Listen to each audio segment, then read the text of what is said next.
Hey, salut à tous, bienvenue sur 30 jours pour apprendre Photoshop. Jour numéro 26, donc nous allons parler de la photomanipulation. C'est un sujet un peu complexe, j'ai envie de dire. Parce que pour faire de la photomanipulation, c'est donc c'est pas réservé à tout le monde, hein. Il faut quand même avoir... donc vous pouvez regarder des tutos, ça ok. Mais quand je dis c'est pas réservé à tout le monde, c'est qu'il faut avoir de l'imagination quand même. Après, donc trouver des stocks d'images ou des textures, ça c'est pas du tout un problème. Le net c'est fait pour ça, donc il suffit de taper les bonnes choses sur Google. Je vous invite à utiliser Google. Et après il y a des sites de stock d'images, de textures gratuites ou pas. Voilà, donc si vous avez envie de payer, allez-y, sinon c'est gratuit. Donc rien n'empêche de surfer sur le net, tout simplement. Donc on va aller sur Photoshop pour comprendre un peu mieux ce que c'est la photomanipulation. Donc on se retrouve sur Photoshop. Ça, c'est une réalisation que j'ai faite il y a quand même un moment, quoi. Voilà, l'année dernière sûrement, je sais plus. Euh, j'ai été inspiré d'un seul coup, je sais pas comment, hein. J'avais réalisé un tuto, donc vous avez peut-être vu mon tuto pour l'effet bokeh. J'ai fait un effet bokeh, donc c'est ça en l'occurrence. Ce que j'ai fait, j'ai récupéré l'image et j'ai mis ça en background et j'ai fait tout un trifouillis de choses et tout et pour obtenir ça en fait. Après j'ai fait une color correction pour la couleur finale et je trouve que c'est pas trop surchargé et je trouve que ça ressort bien quoi. Donc voilà le PSD hein. Vous pouvez voir qu'il y a des trucs quand même. Donc vous dire exactement ce que j'ai fait. Donc bon ça se voit hein. Après j'ai utilisé beaucoup de masques de fusion. J'avais utilisé des textures à l'époque, j'ai supprimé les textures, j'ai fait des trucs. Donc il y a des calques de réglage, donc les modes de fusion, voilà. Donc j'ai envie de vous dire que la photomanipulation, ça englobe tout ce que vous allez connaître sur Photoshop. Il n'y a pas, il n'y a pas d'outil précis que vous n'allez pas utiliser ou que vous allez utiliser en fait. C'est à vous de choisir. Donc pour faire la photomanipulation, le plus souvent, on fait pas de la création pure. C'est-à-dire que on crée pas, le plus souvent, on crée pas tout de A à Z, hein.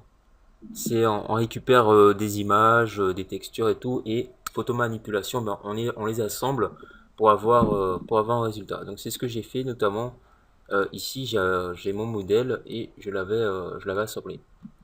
Donc ici, j'ai voilà la photo, l'image du départ.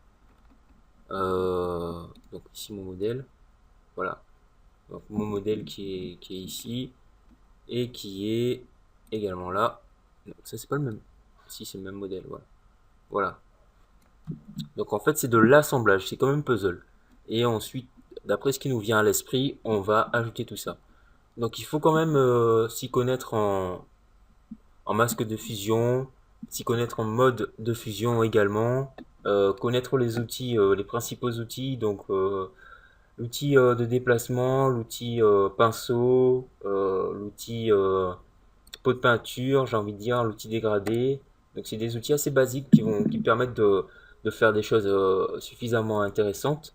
Voilà, donc voilà un autre rendu, hein, assez sympa. Donc ça c'est pas moi qui l'ai fait.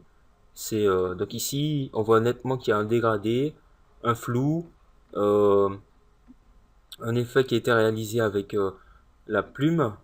Ici une broche, donc les broches, un dégradé encore. Après, on utilise beaucoup de calques de réglage, donc ici un reflet. Et voilà, donc un effet pixelisé et tout.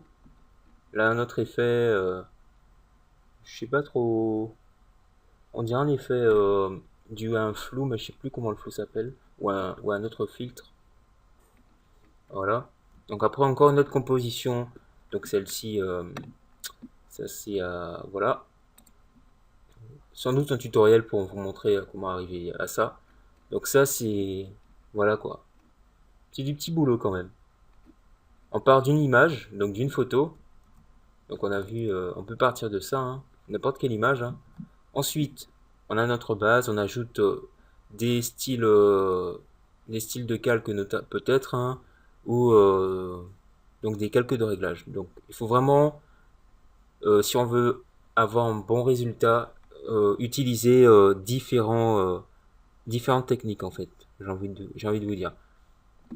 Il n'y a pas vraiment de, comment dire, tuto ou tutoriel pour vous dire que bon, pour faire une photo manipulation, il faut faire ça, ça, ça, ça, ça. C'est chacun a son point de vue, donc, et voilà. Mais après, c'est les outils qu'il faut maîtriser. Donc, notamment si vous avez suivi un peu la série 30 jours pour apprendre Photoshop, vous avez maîtrisé une bonne partie des outils et vous saurez faire des choses, voilà quoi, qui correspondent à votre niveau, j'ai envie de vous dire, ou bien suivre des tutos pour faire de la photo manipulation, tout simplement. Donc c'est tout bête hein, la photo manipulation. C'est pas, je peux pas vous faire un tuto, vous apprendre. Je peux vous apprendre à réaliser quelque chose que j'aurais déjà fait si je prends mon temps à le refaire encore. Mais après c'est ça quoi. Donc moi je vous invite à, si vous voyez des images qui vous plaisent, à les enregistrer ou sauvegarder le lien et ensuite essayer de reproduire certaines choses, essayer de deviner comment ça a été fait. Donc notamment ici le texte God of War, c'est différent, mais donc pour le texte, voilà quoi.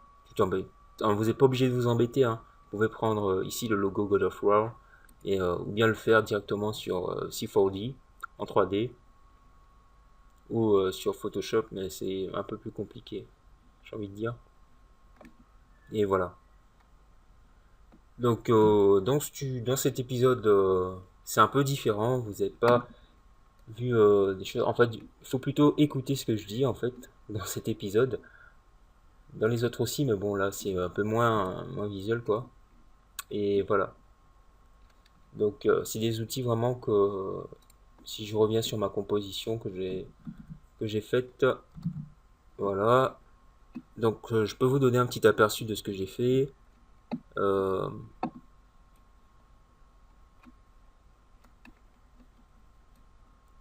donc je sais plus quel calque. On va partir de là. Donc à la base j'avais ça, j'avais mon image. Donc le modèle s'appelle Winona, je crois, hein, je suis pas sûr. Donc c'était Winona que j'ai vu marquer. Donc voilà. Après j'ai voulu intégrer donc un fond. Donc j'ai fait une speed art, hein, ça se trouve sur ma chaîne, ça s'appelle Winona. Donc c'est dans ma playlist speed art. Je n'ai pas fait beaucoup, j'avoue. Donc au début, voilà, après j'ai rajouté ça. Et donc j'ai masqué et tout. Voilà, j'ai voulu changer. J'ai rajouté, j'ai voulu rajouter autre chose. Après, je me suis dit, bon, je vais rajouter ça, ça, ça. J'ai dupliqué, j'ai rajouté ce qu'il fallait. Voilà. Ensuite, j'ai rajouté encore mon image. J'ai rajouté des filtres. Donc ici, mon image, mon fond est en dynamique, donc en objet dynamique. J'ai rajouté un filtre dynamique, flou gaussien. C'est bien ça, ouais. Bon, c'est en anglais. Pourquoi? Parce que j'utilisais une version bon, Gaussian Blue. Voilà. J'utilisais une version de Photoshop anglaise. Voilà. Hop. Là, mode de fusion éclairci. Donc, comme je vous ai dit, utilisez beaucoup les modes de fusion pour avoir des résultats différents. Et voilà. Donc, masque de fusion également. Voilà. Donc, en fait, notamment, c'est sur cette partie. Bon, ça se voit à peine. Voilà. Donc, et j'ai rajouté un petit atout. Je trouvais ça bien. Fashion. Ça se voit pas trop, mais c'est cool, quoi. Il s'intègre assez bien. Après, un petit coup de splash de peinture. Donc, pour la peinture, j'ai juste... voilà. Hein. J'ai pris un masque de fusion et j'ai gommé. Enfin, pris la broche. Après, c'est autre chose. C'est ajouter des éléments au fur et à mesure. Donc créer. Là, j'ai créé des formes. Hein. Là, j'avais créé des formes. Et ensuite, j'ai réduit l'opacité. Et j'ai pixelisé tout ça. Ensuite, encore ajouter un autre background. Mon effet de lumière. Mes effets de lumière. Voilà. Encore un peu de couleur. Du texte. et le rendu final avec une grosse color correction. Voilà, tout simplement. Donc c'est la maîtrise des éléments pour arriver à un résultat qui va vous satisfaire. Donc il n'y a pas de résultat.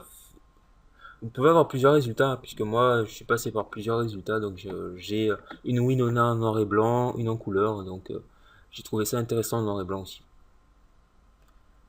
Voilà. Donc cet épisode touche à sa fin. Vous avez pu voir un peu en quoi consiste la photomanipulation. Donc c'est regrouper des éléments, des photos, en l'occurrence, hein, pour obtenir un résultat. Donc pour faire de la photomanipulation, il faut essentiellement connaître ces outils. Les outils, connaître, donc utiliser le plus d'outils possible entre guillemets, hein, vraiment.